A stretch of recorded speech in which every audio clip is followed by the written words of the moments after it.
Gantian posisi atau rotasi jabatan memang hal biasa dalam membentuk struktur di dalam sebuah perusahaan. Begitupun dengan sejumlah bank plat merah yang akhir-akhir ini juga santer terdengar banyak yang merombak susunan jajaran direksinya guna mengakselerasi kinerja korporasi dan menerjang tantangan yang ada. Salah satunya adalah Bank Mandiri, yang mana tepat pada hari kemarin resmi mengangkat direktur utama baru dan juga posisi sejumlah direksinya. Seperti apa? Selengkapnya akan kita ulas bersama dalam Mandiri Connection Bank BUMN.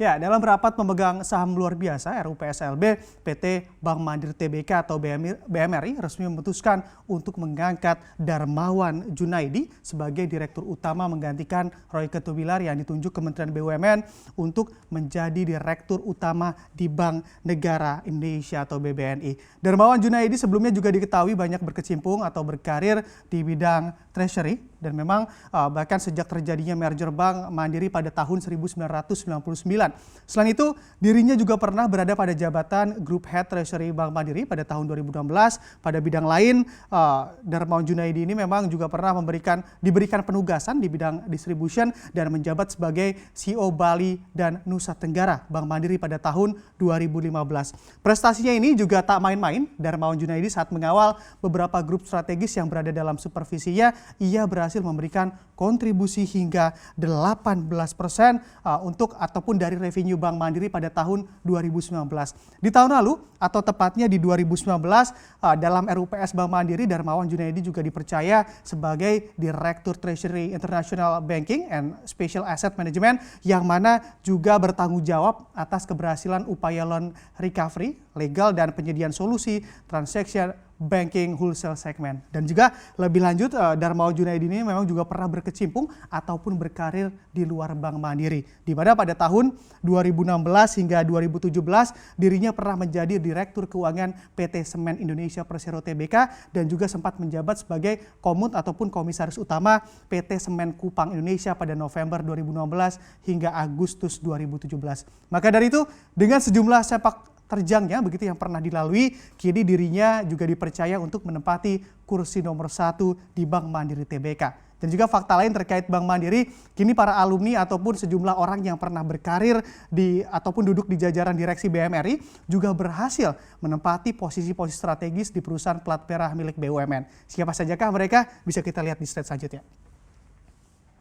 Nah, kita awali dari Royke Tumilar yang memang kini menjabat sebagai Direktur Utama Bank BNI. Nah, pria kelahiran 1964 tersebut meraih gelar sarjana ekonominya di Universitas Trisakti pada tahun 1987 dan gelar Master of Business Finance dari University of Technology Sydney pada tahun 1999.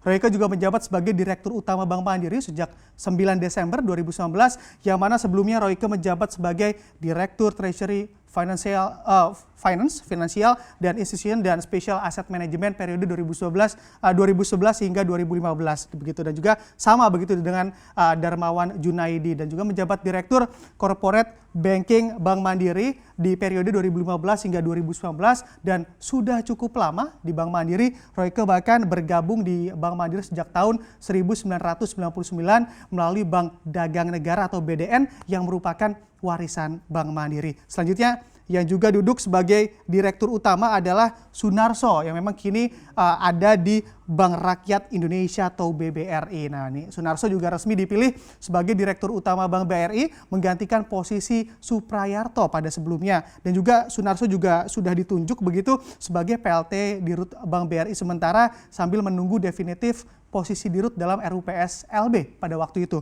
Dan juga tak jauh berbeda begitu dengan Royke, Sunarso juga merupakan bankir yang membangun karirnya di Bank Dagang Negara atau BDN atau setelah di merger dan berganti nama menjadi Bank Mandiri. Bahkan di Bank Mandiri, Sunarso juga berhasil menorehkan beberapa prestasi. Salah satunya, Sunarso berhasil menyusun skema pembiayaan pada sektor kelapa sawit pada waktu itu. Bukan hanya di dunia perbankan, Sunarso juga pernah diberi amanat oleh Kementerian BUMN untuk menjadi Direktur Utama Pegadaian di tahun 2017. Namun memang hanya bertahan 1 tahun saja di Pegadaian, Sunarso kembali ditunjuk untuk kembali memegang jabatan atau kendali di Bank BRI sebagai Wakil Direktur Utama BRI dan menjadi Direktur Utama BRI pada September 2019. Lalu masih ada selanjutnya alumni Bank Mandiri, jadi ada sejumlah nama, ya ini Pahala Mansuri, di mana memang sekarang Pahala Mansuri menjadi Direktur Utama Bank Tabungan Negara atau BTN. Serupa dengan dua dirut yang telah saya sebutkan tadi, Pahala juga sempat berkarir di Bank Mandiri dan menorehkan berbagai prestasi di bank berlogo pita emas tersebut. Rekam jejaknya yang cemerlang di Bank Mandiri membawanya ditunjuk menjadi Direktur Utama Garuda Indonesia pada April 2017 lalu, dan sejak kepemimpinannya di maskapai tanah air tersebut, Pahala mampu menurunkan angka kerugian pada semester pertama di 2018 hingga 60% besarannya. Tak sampai di situ, Pahala ini juga pernah dipercaya untuk menduduki jabatan sebagai Direktur Keuangan di Pertamina. Dan kini Pahala kembali dipilih sebagai Direktur Utama di Bank Tabungan Negara atau BTN dalam RUPS yang dilakukan oleh Bank BTN beberapa waktu lalu. Dan juga masih ada begitu dua alumni Bank Mandiri lain juga sukses menempati posisi Wakil Menteri BUMN, yakni BGS atau Budi Gunadi Sadikin, dan juga memang ada Kartika Wirjo Atmojo. Dan BGS atau Budi Gunadi Sadikin ini memang diketahui pernah menjabat sebagai Direktur of Micro and Retail Banking Bank Mandiri pada tahun 2006 hingga 2013.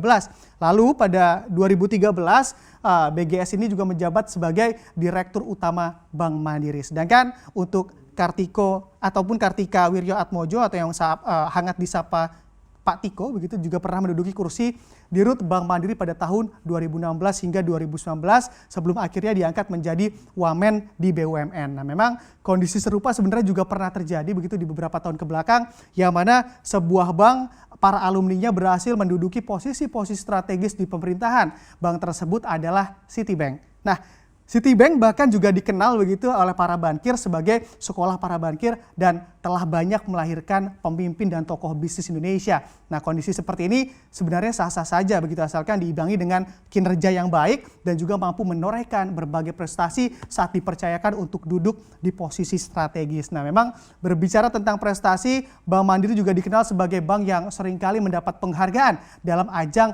internasional. Apa saja bisa kita lihat di slide selanjutnya. Nah, di sini pada Mei 2020 Bank Mandiri atau BMRI didapuk menjadi bank terbaik di Indonesia versi Global Finance World Best Bank 2020. Dan juga dalam laporannya tersebut, Bank Mandiri juga dinilai berhasil mengalahkan berbagai bank nasional lain dengan realisasi kinerja yang mengesankan di tahun 2019. Nah, bukan hanya itu, Bank Mandiri juga mendapatkan penghargaan Best Private Bank di Indonesia domestik begitu karena memang untuk ketiga kalinya sejak 2016 dari Asian Private Banker yang berbasis di Hong Kong. Dan penghargaan ini diberikan kepada BMRI karena memang BMRI dinilai terus mengalami peningkatan dari segi nasabah begitu ataupun segi dana nasabah private banking yang mana tercatat pada tahun 2018 jumlahnya sudah mencapai 195,5 triliun rupiah. Dan dari nilai tersebut kontribusi FUM-nya ataupun dari nasabah private banking Mandiri adalah sekitar 55 triliun rupiah begitu. Dan yang terakhir, Bank Mandiri juga pernah mengalahkan Facebook. Nah, yang kita tahu memang Facebook sangat menjadi perusahaan besar begitu dan memang sebagai perusahaan terbaik versi majalah Forbes begitu mengalahkan Facebook. Nah, dalam penghargaan ini BMRI berada di peringkat ke-11 sedangkan Facebook hanya berada di peringkat ke-45 begitu. Dan juga pada presentasi kali ini juga dapat disimpulkan sejatinya siapa saja berhak untuk berada di posisi strategis dalam memimpin sejumlah badan usaha milik negara atau BUMN. Karena mereka juga dipilih berdasarkan prestasi begitu dan kredibilitas yang dimiliki agar mampu membawa korporasi ke arah yang lebih baik lagi.